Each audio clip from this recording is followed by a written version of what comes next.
हे आहे GTPL SPN digital network आणि आपण पाहत आहात चॅनल एस।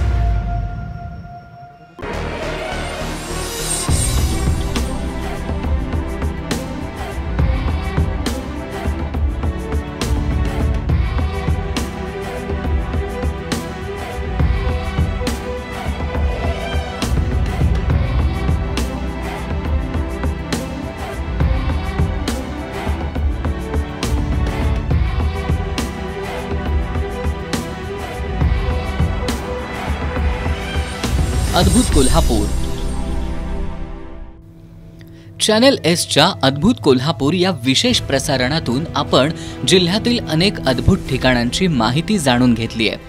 आजच्या भागातही आपण एका वैशिष्ट्यपूर्ण अशा धार्मिक स्थळाचं दर्शन घेणार आहोत। त्यासाठी आम्ही कोल्हापुरातून साधारणपणे 14 किलोमीटरचा प्रवास करून कोपारडे गावाजवळ सांगरूळ फाट्याजवळ पोहोचलो। तिथून कुंभी कासारी सहकारी साखर कारखाना सांगरूळ असा प्रवास करत जाधववाडीत पोहोचलो। याच जाधववाडीच्या डोंगरावरील तुमजाई देवीचं आज आपण दर्शन घेणार आहोत। जाधववाडीतून पुढे आपल्याला पायी जावं लागतं।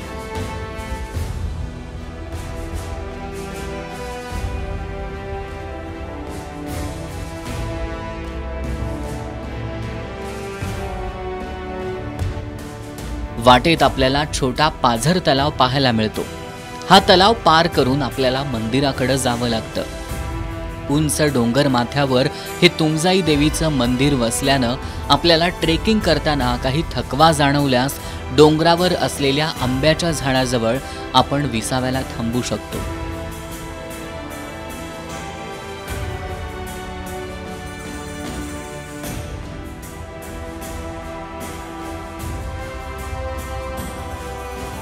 डोंगरावरून थोडं अंतर चालत गेल्यानंतर आपला दगडी पायऱ्यांवरचा प्रवास सुरू होतो।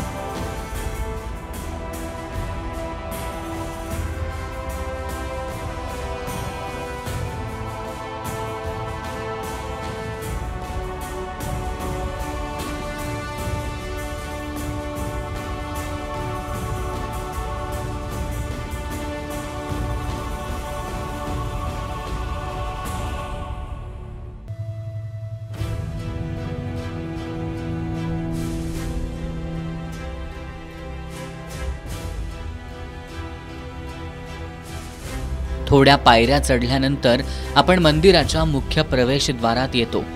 सुमारे 150 दगडी पायऱ्या चढल्यानंतर समोर आपल्याला तुमजाई देवीचं मंदिर दिसतं।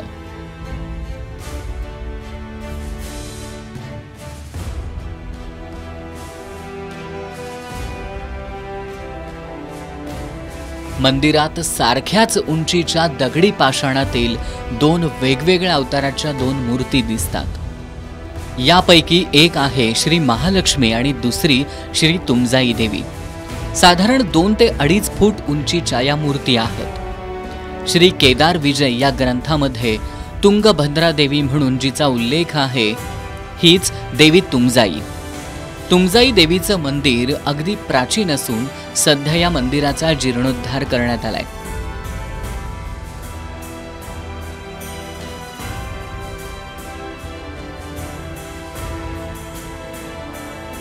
या तुमजाई मंदिराची स्थापना शिवरायांच्या काळात झाली आहे। पन्हाळ्याच्या पायथ्याशी असणाऱ्या बोरवडे गावातील तुळाजी जाधव हे मुघलांचे शिपाई म्हणून काम करत होते। काम करताना काहीसा वाद झाल्यानं तुळाजी जाधव हे या डोंगरावर वास्तव्यास आले आणि तुळाजी जाधव यांनी डोंगरावर या देवीची स्थापना केल्याचं इथले पुजारी पांडुरंग जाधव सांगतायत। शिवाजी महाराजांच्या काळात तुळाजी जाधव होते, ते राहते बोरवडे।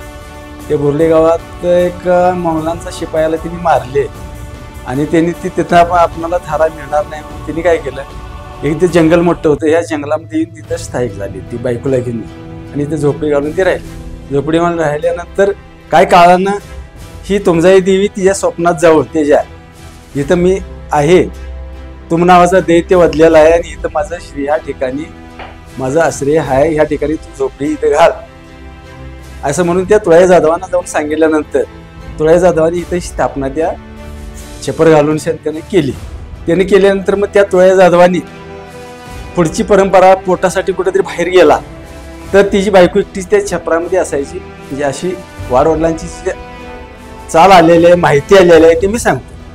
मग ती बाहेर गेल्यानंतर एकटीच बाई असल्यामुळे ही बाई रूप घेऊन दिवसभर त्याच्याजवळ बसायची. मग त्यानं ती आपल्या ह्या तुमजाई देवीचा परिसर वाढवायचा, भोवतीवरच्या गावातला संपर्क त्यानं चालू ठेवला. आणि मग त्या ठिकाणी इथं ती ओळखीत भोवतीवरची गावं म्हणजे पासाडे म्हणा, खाटांगळे, सांगरू, सावाडे, वाघोळे, सुळे हे या ठिकाणची लोक इथे यायला लागतात. तुमजाई देवीच्या सभोवताली असणाऱ्या 4 देवी तुमजाई देवीच्या भेटीसाठी येत असतात आणि ही परंपरा आजही दसऱ्याच्या दिवशी पाहायला मिळते. दसऱ्यामध्ये तुमजाई देवीच्या भेटीसाठी 4 वेळा पालखी सोहळा पार पडतो. दसऱ्याच्या 5व्या माळेला सावर्डेतील ज्योतिबाची पालखी, 7व्या माळेला पासार्डेच्या महालक्ष्मीची पालखी, खंडेनवमी दिवशी खाटांगळे गावातील श्री विठ्ठलाई देवीची आणि वाघुर्डेतील नरहरी यांची पालखी अशा 4 पालख्या तुमजाई देवीच्या भेटीला येत असतात आणि ही परंपरा आजही कायम आहे. त्या ठिकाणी आता दसऱ्याच्या टायमाला काय व्हायला लागलं, इथं 9 दिवसाचं नवरात्र बसल्यानंतर त्या नवरात्रामध्ये 5व्या माळाला ज्योतिबाची पालखी येते, सावाडे गावच्या ज्योतिबाची. मग ते ज्योतिबाची पालखी येत असतात, तिला चेपलं, डोंगरात माझी बहीण आहे म्हणून चेपलं येताना ती संघ पालखी संघ असतं. ती 5व्या माळा येते. 7व्या माळाला पालखी येते ती पासाडे गावचं लक्ष्मी म्हणून, ती 7व्या माळा येते. आणि खंडेनवमी दिवशी खाटांगळे विठोबाईची पालखी आणि शिलंगणा दिवशी सोनलोडते त्या दिवशी नरहरीची पालखी, वाघोळीची. अशा ह्या परंपरा चाललेल्या आहेत. तुम नावाचा दैत्य ज्योतिबावर चालून आला होता तेव्हा देवीनं भावाच्या संरक्षणासाठी तुम दैत्याला ठार मारलं. देवीचा अवतार लक्ष्मीचा असला तरी तुम दैत्याला पायाशी चिरडल्यामुळं देवीला तुमजाई हे नाव पडलं. म्हणूनच सावर्डेतील ज्योतिबाची पालखी दरवर्षी देवीच्या भेटीला येत असते. आपल्याकडं विविध देवी देवतांना वेगवेगळ्या वस्तू श्रद्धापूर्वक अर्पण करण्याची प्रथा आहे.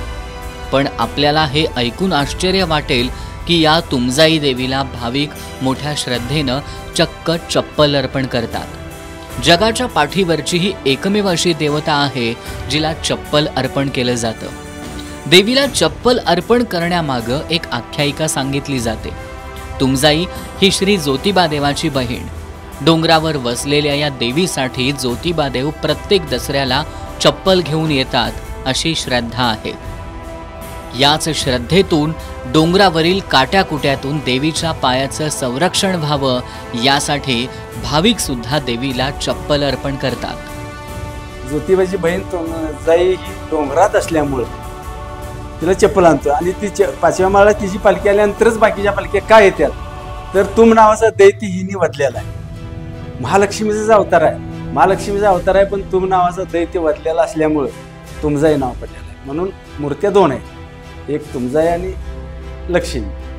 पहिला अवतार एक, पण दुसरा अवतार म्हणजे अनेक अवतार झालाय. तुम नावाचा दैत्य वाटल्यामुळे तुमजाई, हा तुमजाई आणि लक्ष्मी. मग चप्पल जेव्हा वापरते ती माझी बहीण डोंगरात आहे म्हणूनच तिनं ते इथं चप्पल वापरते ना.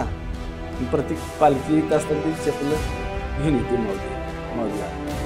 अशा पद्धतीने चाललेलं आहे. तुमजाई देवीची स्थापना तुळाजी जाधवांनी केल्यानं गावाला जाधववाडी हे नाव पडलंय. तुमजाई मंदिरात गुरव म्हणून जाधवांची वंशावळ आहे. तुमजाई देवी अनेकांची कुलस्वामिनी असून या देवीच्या दर्शनासाठी भक्त येत असतात. कोल्हापूर, पुणे, शिखर शिंगणापूर, निपाणी, जनवाड, गोवा या भागातून येणाऱ्या भक्तांची संख्या मोठी आहे. कोल्हापूरमध्ये जाधव कमीत कमी 100 उमरा आपल्या जाधवांचा कोल्हापूरमध्ये. तसंच पुण्यामधनं भक्त येतात, शिखर शिंगणापूरपासून भक्त इथे येतात. शिखर शिंगणापूरपासून भक्त इकडे येतात. तिथून निपाणी, जनवाड, गोवा असे भक्त ह्यापर्यंत इथे येतात. ही तिथपर्यंत गेलेली. पांडवांनी 12 वर्षांच्या वनवासानंतर 1 वर्ष अज्ञातवासात घालवलं. या अज्ञातवासाशी तुमजाई देवीच्या क्षेत्राचा संबंध असल्याचं इथले पुजारी सांगतात. पांडव प्रताप ग्रंथामध्ये थोडासा त्यातला उल्लेख ऐकलेला आहे, वाचलेला आहे. ज्यावेळी अज्ञातवास पांडव होतं 13व्या वर्षी, त्यावेळी त्यांची उत्तरेखंड दक्षिणला फेरी गेलेल्या आहेत. तेव्हा त्यांची कशी फेरी गेलेली त्याच्या पुन्हा पावलखुणा ठेवलेल्या आहेत. कळेमध्ये धर्मराजाचं म्हणतात, धर्मराजाचं ह्या ठिकाणी मंदिर बांधणार तर त्यांना जमलं नाही असं पूर्वीची माणसं म्हणतात. पण त्यांनी खून आपली ठेवली की या शिळा जे केल्या दगडांच्या शिळा ते त्यांनी परिसर सफाई केलेला आहे पांडवांनी. आणि इथं आपले सातेरीचं मंदिर आहे. सातेरीच्या मंदिरात डोंगरात ती भीमाच्या चिलमीतला खडा म्हणून आहे. ते आज 20-40 गाडी असली ती हलणार नाही एवढा खडा तिथं आहे. ती एक खून ठेवली. आणि ती चांदकोतं म्हणून पलीकडं आहे, चांदकोतं त्या कोत्यामध्ये भीम मारले नकुळचं देवाचं मंदिर आहे. आणि तशी त्यांची भोगावतीला फेरी गेली आहे पांडवांची. अशी ही त्यांची पाऊल खुणा आहेत पांडवांची. पाऊल तुळजाईच्या ठिकाणी पाऊल खुणा म्हणजे दगड जे रचलेले आहेत ती त्यांची पांडवांची. दगडावर दगड जी ठेवले आहेत ती पांडवांचीच करते. तसंच मंदिराच्या पाठीमागे उभे खडक आपल्याला पाहायला मिळतात. पन्हाळ्यातील बादेवाडी गावातील अश्नी स्तंभांप्रमाणे या खडकांची रचना आहे. मंदिराच्या पाठीमागं पाण्याचं दगडी कुंड आहे.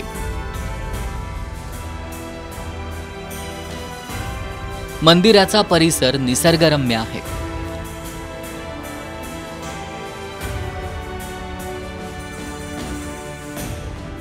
डोंगरावरील थंडगार वारा, या वाऱ्यानं डोलणारं रानफुलं मन प्रसन्न करतात. तुमजाई देवीच्या मंदिराच्या उजव्या बाजूला वाघजाई तर डाव्या बाजूला सातेरीचा डोंगर आहे. वाघजाई देवीला तुमजाई देवीची बहीण मानलं जातं. तसंच या डोंगर माथ्यावरून ज्योतिबा, मोरजाई मंदिर, मसाई पठार अशा अनेक ठिकाणांचा अद्भुत नजारा पाहता येतो. निसर्गरम्य परिसरासह एक वैशिष्ट्यपूर्ण अर्पण प्रथा असलेल्या तुमजाईचं दर्शन घेण्यासाठी एकदा आवर्जून भेट द्या. तुमजाई देवीच्या दर्शनानंतर भेटूयात अद्भुत कोल्हापूरच्या नव्या भागात एका नव्या अद्भुत ठिकाणासह.